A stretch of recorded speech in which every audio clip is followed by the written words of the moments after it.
promise I'm not lying. I don't know what I want, and I swear I've been weighing these pros and cons, but I'm still nowhere closer to saying what we're not. Do I lie? Assalamualaikum warahmatullahi wabarakatuh. Kami dari kelompok 11 akan membahas materi tentang ekosistem. Satuan makhluk hidup dalam ekosistem. Ekosistem adalah suatu sistem ekologi yang terbentuk oleh hubungan timbal balik tak terpisahkan antara makhluk hidup dengan lingkungannya. Ekosistem mencakup semua makhluk hidup, tumbuhan, hewan, dan organisme di daerah tertentu, berinteraksi satu sama lain dan juga dengan lingkungan yang tidak hidup seperti cuaca, bumi, matahari, tanah, iklim, dan atmosfer. Pada ekosistem terdapat satuan makhluk hidup, yaitu 1. Organisme. Organisme adalah hubungan antar sistem organ yang bekerja sama untuk menjalankan fungsinya. Organisme disebut juga individu. Individu merupakan organisme tunggal.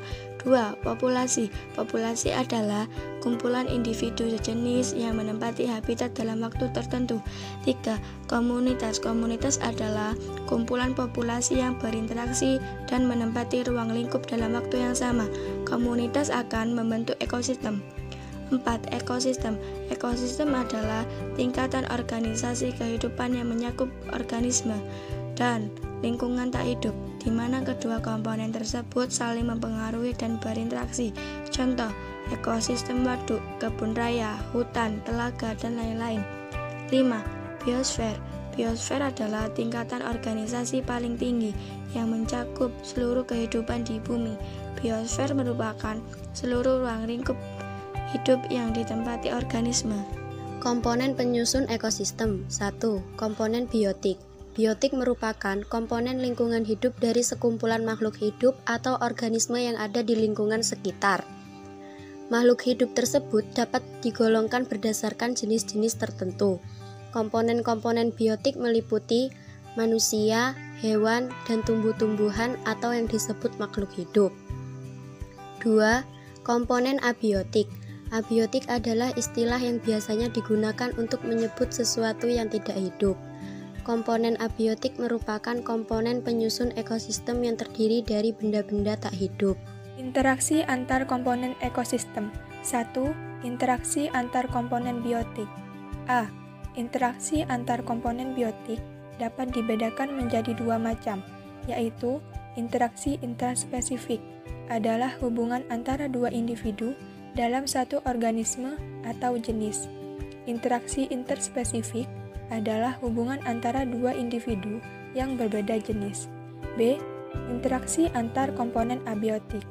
Komponen abiotik dapat mempengaruhi komponen abiotik lain secara timbal balik, seperti adanya peningkatan terhadap suhu bumi secara global sehingga memberikan efek buruk terhadap mencairnya kutub yang menyebabkan volume suatu lautan menjadi meningkat.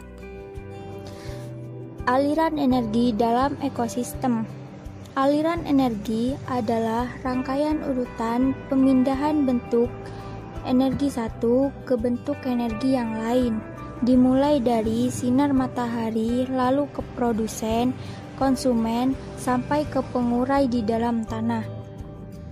Rangkaian sistem perpindahan energi dari satu bentuk energi ke bentuk energi lainnya dapat dibentuk menjadi rantai makanan, jaring-jaring makanan, dan piramida makanan. 1.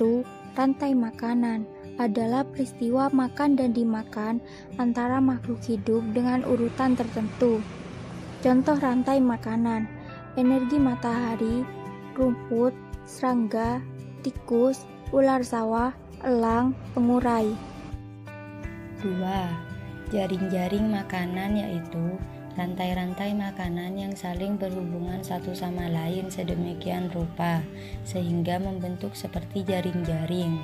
Contohnya, apabila populasi katak menghilang, maka ular masih dapat makan tikus untuk alternatif makanannya. 3.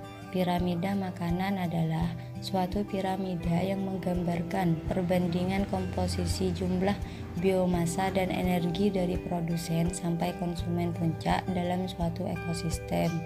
Contohnya, fitoplankton menjadi produsen, ikan ukuran kecil dan sedang menjadi konsumen 1, anjing laut menjadi konsumen 2, dan paus pembunuh menjadi konsumen tingkat 3. Sekian dari kelompok kami. Wassalamualaikum warahmatullahi wabarakatuh.